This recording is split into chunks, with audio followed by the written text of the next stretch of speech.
بسم اللہ الرحمن الرحیم اللہم صلی علی سیدنا محمد و علی آل سیدنا محمد و بارک وسلم۔ السلام علیکم رحمۃ اللہ وبرکاتہ۔ رمضان کا مہینہ ہر مسلمان کی زندگی میں خاص اہمیت رکھتا ہے۔ یہ صرف روزہ رکھنے، نماز پڑھنے یا تراویح میں شریک ہونے کا مہینہ نہیں، بلکہ یہ دل روح کو پاک کرنے، محبت کے جذبے کو بڑھانے اور اللہ کے قرب کا ذریعہ ہے۔ اس مہینے میں درود شریف کی خاص اہمیت ہے، جو اکثر لوگ معمولی سمجھ بیٹھتے ہیں، لیکن اصل میں یہ روحانی طاقت اور قلبی سکون کا سب سے بڑا راز ہے۔ ہمارے صالحین، جو اللہ پاک کے بہت قریب ترین لوگ تھے، نے درود کو کبھی صرف لفظی عبادت نہیں سمجھا۔ ان کے لیے درود دل کی کیفیت، روح کی تر و تازگی اور نبی پاک صلی اللہ علیہ وآلہ وسلم کی محبت کا اظہار تھا۔ یہ محبت ایسی تھی کہ ہر لفظ میں خشوع اور ادب جھلکتا تھا۔ امام مالک، امام شافعی، امام احمد بن حنبل، حضرت امام حسن بصری اور حضرت شیخ عبد القادر جیلانی جیسے بزرگوں کی زندگیوں سے ہمیں معلوم ہوتا ہے کہ درود صرف زبان کی مشق نہیں، بلکہ دل اور روح کا عمیق تعلق تھا۔ امام مالک فرماتے ہیں، رمضان میں ہر لمحہ ادب اور خشوع کے ساتھ درود پڑھتے تھے۔ ان کے شاگرد بیان کرتے ہیں کہ جب وہ نبی پاک صلی اللہ علیہ وآلہ وسلم کا نام لیتے تو ان کے چہرے کی روشنی اور آنکھوں کی نرمی دیکھنے کے قابل ہوتی تھی۔ یہ کیفیت زبان سے زیادہ دل کی ہوتی تھی۔ یہی سبب تھا کہ ان کے درود میں ایک خاص روحانی سکون اور اثر شامل ہوتا تھا، جو شاگردوں اور ماحول میں محسوس ہوتا تھا۔ امام شافعی فرماتے تھے کہ مشکل مسائل میں درود پاک پڑھنا دل و دماغ کے لیے روشنی کا سبب بنتا ہے۔ رمضان میں وہ قرآن کی تلاوت کے دوران بھی درود کو لازمی شامل کرتے تھے۔ ان کے نزدیک علم اور روحانیت کا امتزاج اسی محبت اور خشوع سے پیدا ہوتا تھا۔ وہ اس بات پر زور دیتے تھے کہ درود میں محبت اور توجہ ہو، صرف تعداد یا لفظی مشق کافی نہیں۔ امام احمد بن حنبل نے اپنے سخت آزمائشوں کے دوران بھی درود پاک کو جاری رکھا۔ قید میں پریشانی اور دکھ کے باوجود ان کی زبان پر درود پاک رہتا۔ یہ ہمیں سکھاتا ہے کہ درود پاک خوشی کا ذریعہ ہی نہیں، بلکہ مشکل وقت میں سکون، حوصلہ اور روحانی طاقت کا سرچشمہ بھی ہے۔ ان کی زندگی یہ ظاہر کرتی ہے کہ نبی پاک صلی اللہ علیہ وآلہ وسلم کی محبت میں ڈوبی ہوئی زندگی ہر لمحے میں برکت لاتی ہے۔ حضرت امام حسن بصری رحمۃ اللہ تعالیٰ علیہ نے درود کو رات کی تنہائی اور دل کی کیفیت کے مطابق پڑھا۔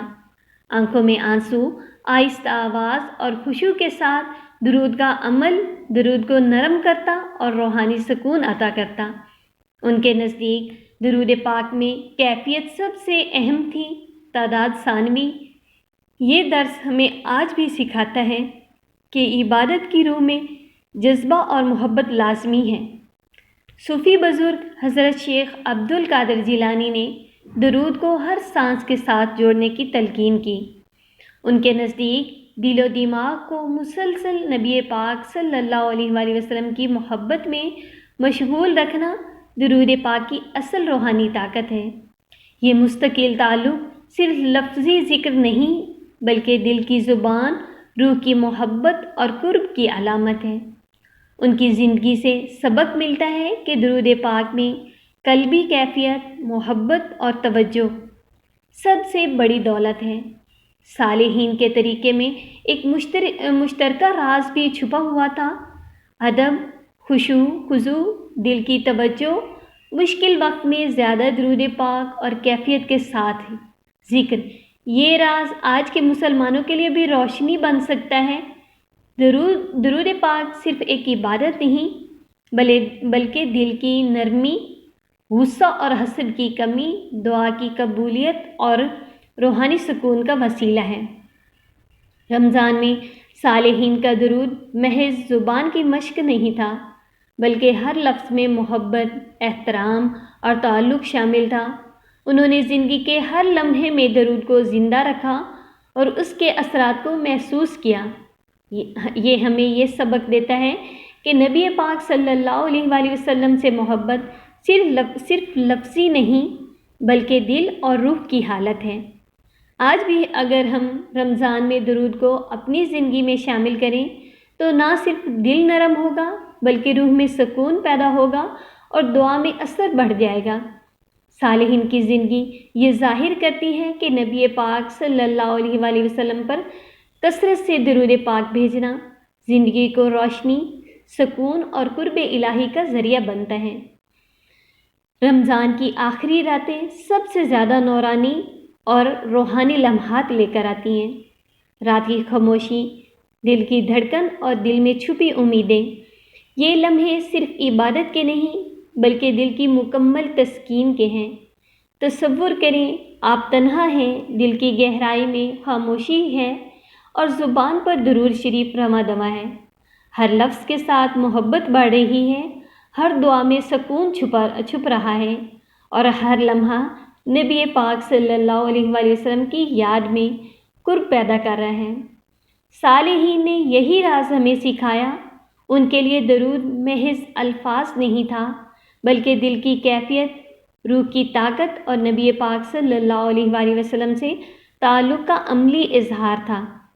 امام مالک، امام شافعی، امام احمد بن حنبل، حضرت امام حسن بصری اور حضرت شیخ عبد القادر جیلانی جیسے بزرگ اپنے ہر لمحے کو درود سے روشن کرتے تھے، دل کی ہر دھڑکن میں محبت کو محسوس کرتے تھے اور ہر سانس کے ساتھ نبی پاک صلی اللہ علیہ وآلہ وسلم کی یاد میں ڈوب جاتے تھے۔ یہ وہ روشنی ہے جو آج بھی ہماری زندگی بدل سکتی ہے۔ جب ہم درود پاک پڑھتے ہیں تو صرف اللہ اور نبی پاک صلی اللہ علیہ وآلہ وسلم کے لیے نہیں ہوتا بلکہ ہم اپنے دل کو نرم کرتے ہیں، روح کو تازگی دیتے ہیں اور زندگی کے ہر لمحے میں برکت شامل کرتے ہیں۔ سوچیں، قیامت کے دن سب سے قریب وہ ہوگا جو دنیا میں سب سے زیادہ محبت اور خشوع و خضوع کے ساتھ درود پاک پڑھتا رہا۔ کیا ہم وہ نہیں بننا چاہتے؟ کیا ہم اپنی زندگی میں بھی وہ روشنی پیدا نہیں کرنا چاہتے جو صالحین نے پیدا کی؟ درود صرف زبان کے لفظ نہیں بلکہ دل کا کلام، روح کا سکون اور محبت کا سب سے گہرا اظہار ہے۔ اگر ہم رمضان میں یہ راز سمجھ لیں، اگر ہم دل و جان سے نبی پاک صلی اللہ علیہ وآلہ وسلم پر درود پڑھیں تو ہر لمحہ ہمارے لیے برکت اور سکون لے آئے گا۔ یہ درود، یہ محبت، یہ تعلق، یہ ہمیں یاد دلاتا ہے کہ زندگی صرف دنیاوی مصروفیات کا نام نہیں بلکہ دل کی نرمیت، روح کی پاکیزگی اور اللہ کی قربت کا نام ہے۔ آئیں اس رمضان اپنے دل کو درود پاک سے روشن کریں، روح کو محبت سے بھر دیں اور ہر لمحے نبی پاک صلی اللہ علیہ وآلہ وسلم کی یاد میں ڈوب جائیں، کیونکہ یہی وہ راز ہے جسے صالحین جانتے تھے اور یہی وہ راز ہے جو آج بھی ہماری زندگی بدل سکتا ہے۔ رمضان شریف کی گھڑیاں غنیمت جانیں، ادب اور محبت، خشوع و خضوع کے ساتھ درود پاک پڑھیں، خود بھی پڑھیں، لوگوں کو بھی درود پاک پڑھنے کی دعوت دیں، ساتھ ساتھ درود پاک لکھا بھی کریں۔ میری دعا ہے کہ اللہ پاک پوری امت مسلمہ پہ اپنا فضل، اپنا رحم، اپنا کرم فرمائے۔ جو لوگ پریشان ہیں اللہ پاک سب کی پریشانیاں دور فرمائے، سب کی مشکلیں حل فرمائے اور سب کی حاجات پہ اپنی نظر رحمت عطا فرمائے، آمین۔ اور ہم سب کو محبت، اخلاص کے ساتھ، توجہ، خشوع و خضوع کے ساتھ عشق والا درود پاک پڑھنے کی توفیق عطا فرمائے، آمین ثم آمین۔